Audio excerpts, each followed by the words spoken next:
Hello guys, నా పేరు Maitra back to my channel. ఇప్పుడు కారణం మన ఛానల్ సబ్స్క్రైబ్ చేసుకోకపోతే ఇప్పుడే సబ్స్క్రైబ్ చేసుకోండి. పక్కనే ఉన్న బెల్ ఐకాన్ క్లిక్ చేసి ఆల్లో పెట్టుకోండి. నా ఫర్దర్స్ మిస్ అవ్వకుండా చూడొచ్చు. చాలా మంది చూస్తున్నారు కానీ సబ్స్క్రైబ్ చేసుకోవట్లా. So please try to subscribe and click the bell icon also.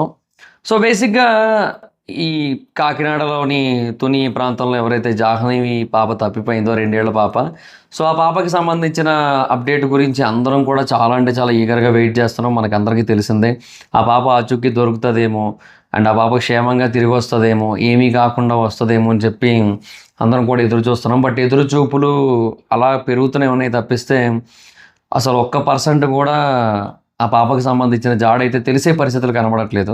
బేసిక్గా కుక్క విషయంలో ఏదో జరిగింది అంటే ఆ డాగ్కి ఇప్పుడు బేసిక్గా ట్రాకర్ అయితే పెట్టారు కదా, ట్రాకర్ నుంచి ఎంత కాదన్నా కొంత రేడియేషన్ అయితే వస్తుంటుంది. సో ఇప్పుడు ఆ ట్రాకర్ పెట్టిన తర్వాత నుంచి కూడా ఆ కుక్క కొంచెం వింతగా ప్రవర్తించడం మొదలు పెడుతోంది. లైక్ ఎక్కడికి వెళ్ళట్లేదు, కొంచెం ఆ చుట్టుపక్కల ప్రాంతంలోనే తిరుగుతుంది తప్పిస్తే దానికి ఎటు వెళ్ళాలో ఏం చేయాలో అర్థం కానట్టుగా ప్రవర్తిస్తుంది. అది దాన్ని పట్టుకోవడానికి, దాని వెనక వెళ్ళడానికి, అది అడవిలోకి వెళ్తే అక్కడ వెతకడానికి, వీటన్నిటికీ కూడా ప్రయత్నాలు అయితే చేశారు. కాకపోతే ఏంటంటే ఆ కుక్క అయితే ఇప్పుడు ఎటు తీసుకెళ్ళట్లేదు, ఎవరిని కూడా చాలా వింతగా ప్రవర్తిస్తోంది. అంటే ఇక్కడ ఒక ప్రాబ్లం ఉంటుంది. అది ఏంటంటే జనరల్గా అది 3వ రోజు వచ్చిన తర్వాత తల్లి యొక్క చున్నీని లాగి వెనక తీసుకొని వెళ్ళడానికి ట్రై చేసింది కదా. సో ఆ టైంలోనే వెనక వెళ్ళుంటే అయిపోను. బట్ ఆ తర్వాత చాలా డిలే అయిపోయింది. ఆ డిలే వల్ల ఎంత కాదన్నా సరే ఆ తర్వాత కుక్క మళ్ళీ వచ్చినప్పుడు 4వ రోజు దాన్ని బంధించారు. అలా బంధించినప్పుడు అదొక కైండ్ ఆఫ్ డిఫరెంట్ మైండ్ సెట్లోకి వెళ్తుంది. ఎందుకంటే అవి కూడా మనలాంటివి, వాటికి కూడా మర్చిపోవడం అనేది జరుగుతుంది, వాటికి కూడా స్ట్రెస్ ఉంటుంది. ఇప్పుడు వాటిని దాన్ని తీసుకొని వచ్చి బంధించి కట్టేసినప్పుడు ఇదేంటిది ఇప్పటిదాకా నన్ను ఫ్రీగా వదిలేరు కదా, ఇప్పుడు ఎందుకు కట్టేస్తున్నారనే క్వశ్చన్ దానికి వచ్చి దాని బ్రెయిన్ కొంచెం డిఫరెంట్గా ఆలోచిస్తుంది. సో అలాగా కూడా అది మర్చిపోయి ఉండొచ్చు, అలా కూడా మర్చిపోవడానికి అవకాశం ఉంది. అండ్ ట్రాకర్ బిగించిన తర్వాత ఆ రేడియేషన్ కారణంగా కూడా దాని బ్రెయిన్లో కొంచెం సెల్స్ ఏమైనా లైట్గా టిష్యూస్ లాంటివి ఏమైనా ఎఫెక్ట్ అయ్యి అది కొంచెం అబ్నార్మల్గా బిహేవ్ చేయొచ్చు, అలా కూడా జరగడానికి అవకాశం ఉంది. సో ఇలాంటివన్నీ కూడా ఉన్నాయి. సో అందువల్ల ఆ డాగ్ నుంచి మనకి ఎటువంటి ఇన్ఫర్మేషన్ రాదు, అదైతే పక్కా. ఇంకా ఆ కుక్క నుంచి మనకి ఎటువంటి ఇన్ఫర్మేషన్ రాదు అన్న క్లారిటీ అయితే వచ్చింది. ఇక మనం ఏం చేయలేము, మనం దానికి చెప్తున్నాం కదా, ఇంకా అంతే. సో ఇంకా అది పరిస్థితి. అయితే ఇక్కడ ఇంకొక పాయింట్ అయితే ఉంది. అదేంటంటే జనరల్గా ఒక పర్సన్ అంటే వాళ్ళ ఊర్లో ఉన్న వ్యక్తి ఒక అతను ఈ పాపని చూశాడంట. యాక్చువల్గా ఆ రోజు అంటే ఆ పాప తప్పిపోయిన రోజు ఏదైతే ఉందో ఆ రోజు చూశాడంట. కాకపోతే పక్కన ఉన్న కుక్క దగ్గరికి రానివ్వలేదంట. సో తీసుకొద్దామంటే అరుస్తూ మీదకు వచ్చిందంట. సో ఇంకా అందుకని చెప్పి ఇంకా అతను కూడా వదిలేశాడు. సర్లే ఇక్కడెక్కడ ఏదో తిరుగుతున్నట్టు ఉన్నారు, సర్లే మళ్ళీ వెళ్ళిపోతారులే అని చెప్పి ఇంకా ఆయన వెళ్ళిపోయాడు. సో తర్వాత ఏమైందని తెలియట్లేదు. సో ఆ పాప అతనికి కనబడిన ప్లేస్ నుంచి కూడా చాలా వరకు జల్లెడ పెట్టారు, బట్ అయినా కూడా ఉపయోగం లేకుండా పోతుంది. ఆ చుట్టుపక్కల ఉన్న పొలాలు అన్నీ తిరిగారు కానీ ఉపయోగం లేకుండా పోతుంది. అండ్ అతనితో కూడా ఎటువంటి శత్రుత్వం అయితే లేదు. సో ఇప్పుడు ఇంకొక క్వశ్చన్ ఉంది ఇక్కడ. ఇప్పుడు కుక్క బేసిక్గా ఇలాగ పాప దగ్గరికి ఎవరైనా వెళ్ళబోతుంటే వాళ్ళ మీదకి ఇలా అరుచుకుంటూ వెళ్ళి వాళ్ళని దగ్గరికి రానివ్వకుండా చేసి ఇవన్నీ చేస్తోంది కదా. సో ఇలాంటప్పుడు ఆ కుక్క ఒకవేళ పాప అడవిలోకి వెళ్ళిపోయినా కూడా ఆ పాప దగ్గరే ఉంటుంది, ఆ పాప దరిదాపుల్లోకి ఎవరిని రానివ్వకుండా చూసుకుంటుంది కదా 3 రోజుల పాటు.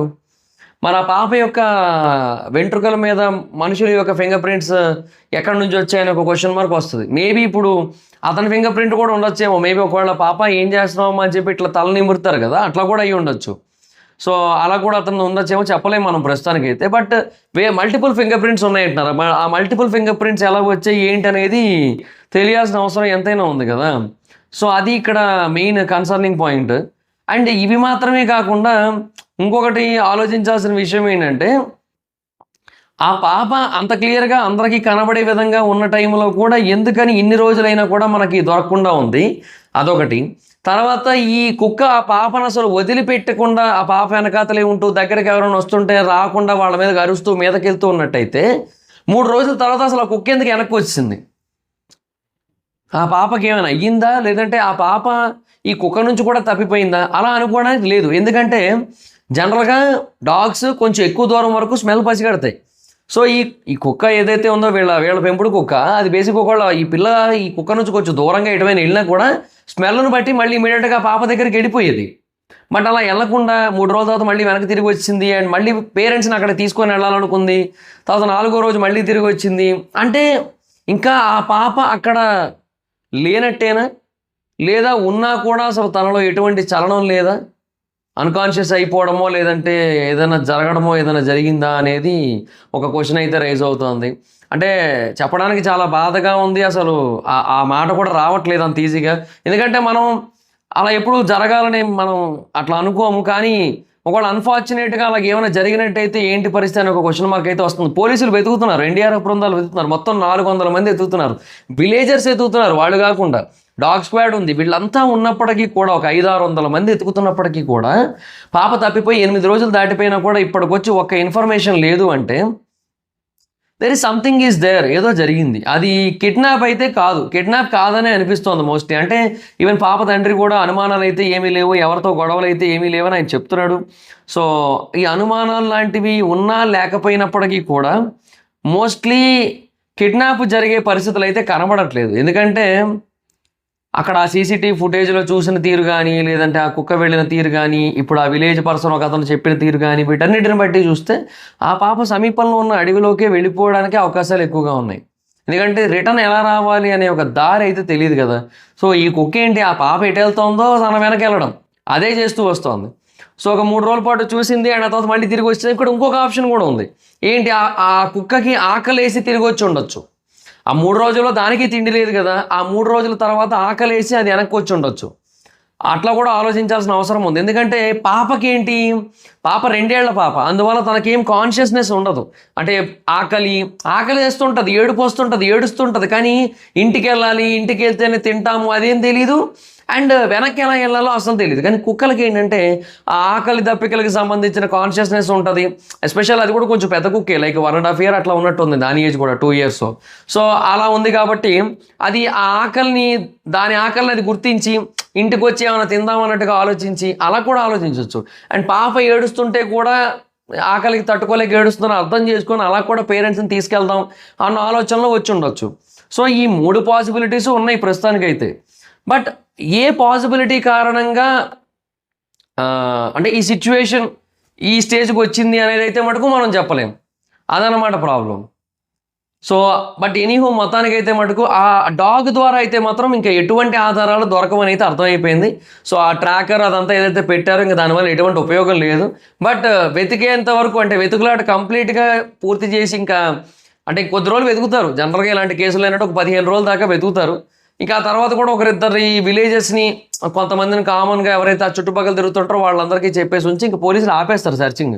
సో అప్పటి వరకు ఆ ట్రాకర్ ఉంచుతారు ఆ డాగ్ మెడకి. బట్ ఆ తర్వాత మటుకు ఇంకా నాకు తెలిసి ట్రాకర్ని తీసేస్తే బెస్ట్. ఎందుకంటే ఆ డాగ్ కూడా ఎఫెక్ట్ అయ్యే ఛాన్స్ ఉంది కదా. సో అట్లా కూడా అనమాట. ఇంకెందుకంటే ఆ తర్వాత వెళ్ళదు ఇంకా డాగ్. ఇంకా నన్ను అడిగితే దానికి ఏదైనా ఒక తాడు లాంటిదో ఒక చైన్ లాంటిదో కట్టి అలా తీసుకొని వెళ్ళడం బెస్ట్ ఆప్షన్. కానీ ఏం చేయలేము ఇంక end of the day. So ఇంకా ఆ పాపకి సంబంధించిన వస్తువులు కానీ ఏమైనా డాగ్ స్క్వాడ్లకు చూపించి అవన్నీ చేశారు ఆల్రెడీ. సో ఎంత ప్రయత్నించినా కూడా వాళ్ళకి అసలు ఏమంటారు ఆ కనెక్టివిటీ అనేది మిస్ అవుతుంది ఆ పాపతో. సో ఏం జరిగింది ఏంటనేది ఎవరికీ తెలియకుండా ఉంది కాబట్టి సో మనం కూడా ఇప్పుడు ఏమి చేయలేని పరిస్థితి యాజ్ ఆఫ్ నౌ అయితే. సో చూడాలి మరి ఇంకేంటో. సో పాపకి సంబంధించిన అప్డేట్ గురించి అందరం ఎదురు చూస్తున్నాం, కానీ ఆ పాపకి సంబంధించిన అప్డేట్ అయితే ఏమీ రావట్లేదు. ఆ పాప ఎక్కడ ఉందో ఏంటో ఏమీ తెలియకుండా ఉంది యాజ్ ఆఫ్ నౌ అయితే. బట్ నా ఎస్టిమేషన్ ప్రకారం అయితే మటుకు, నా అనాలిసిస్ ప్రకారం అయితే ఆ పాప అడవిలోకి వెళ్ళిపోయి ఉండొచ్చు. సో 8 రోజుల పైన అయిపోయింది కాబట్టి ప్రాక్టికల్గా ఆలోచిస్తే ఒకవేళ ఎక్కడైనా సేఫ్గా సురక్షితంగా ఎవరి దగ్గరైనా ఉంటే పర్లేదు, ఎవరైనా కనబడి దారిలో ఏదైనా తిండి పెడితే పర్లేదు, కానీ ఒకవేళ కిడ్నాప్ అయినా కూడా వాళ్ళు తిండి పెడతారు కాబట్టి పర్లేదు, కిడ్నాప్ చేసినా కూడా వాళ్ళు తిండి పెడతారు కాబట్టి ఓకే. బట్ అలా కాకుండా ఒకవేళ అడవిలోకి వెళ్ళిపోయి తప్పిపోయి ఎటెళ్లాలో ఏం చేయాలో తెలియక కనుక అక్కడే ఉండిపోయినట్టయితే, ఏమైనా అడవి జంతువులు ఏమైనా దాడి చేసినట్టయితే మరి ఇంకా మనం ఏం చేయలేము ఇంకా. సో నాకు అది మాట అంటే నా మనసులో ఒకటి తిరుగుతోంది, నా మనసులో ఒక మాట అయితే వస్తుంది, బ్రెయిన్లో వస్తుంది, కానీ నేను బయటికి అయితే అనలేకపోతున్నాను. ఎందుకంటే కష్టం అది అట్లాంటివి అలా అనుకోవడం. కానీ ఇంత ఆలోచించిన తర్వాత, ఇంత డీప్గా అనాలిసిస్ చేసిన తర్వాత ఈ కేసు మొత్తాన్ని చూస్తుంటే కష్టమనే అనిపిస్తోంది అంతే. మరి ఇంకా అది మరి సిచ్యువేషన్. సో మీ అభిప్రాయం ఏంటి? ఆ పాప జాహ్నవి పాప వస్తుంది అనుకుంటున్నారా? సో మీ అభిప్రాయం ఏంటనేది కింద కామెంట్ సెక్షన్లో చెప్పండి. సో రావాలని అయితే మనస్ఫూర్తిగా కోరుకుందాం. నేను కూడా కోరుకుంటున్నా ఇప్పటికీ కూడా. ఆ పాప అయితే క్షేమంగా వెనక్కి తిరిగి రావాలని మనస్ఫూర్తిగా కోరుకుంటున్నా. బట్ ఎక్కడో ప్రాక్టికల్‌గా, లాజికల్‌గా ఆలోచించినప్పుడు మటుకు ఒక మాట అయితే వస్తోంది మనసులోకి. సరే ఏమో మరింక. ఆ తల్లిదండ్రులకి చాలా బాధ. బట్ ఎనీహో వాళ్ళు కూడా చాలా నిర్లక్ష్యంగా ఉన్నట్టుగా అనిపించింది. కొంచెమైనా జాగ్రత్తగా ఉండుంటే బాగున్నేమో. సో ఎంత కాదన్నా సరే చాలా జాగ్రత్తగా ఉండాలి. ఈ చిన్న పిల్లలు ఉన్న టైంలో. మరీ కొంచెం పెద్దయిన తర్వాత వాళ్ళకే కాన్షియస్‌నెస్ ఉంటది. సో వాళ్ళ చుట్టూ ఎవరో ఒకరు ఉంటారు. ఇవన్నీ ఉంటాయి. వీళ్ళు ఇంత లోపలికి ఉంటున్న టైంలో కొంచెం జాగ్రత్తగా ఉండుంటే బాగున్నేమో.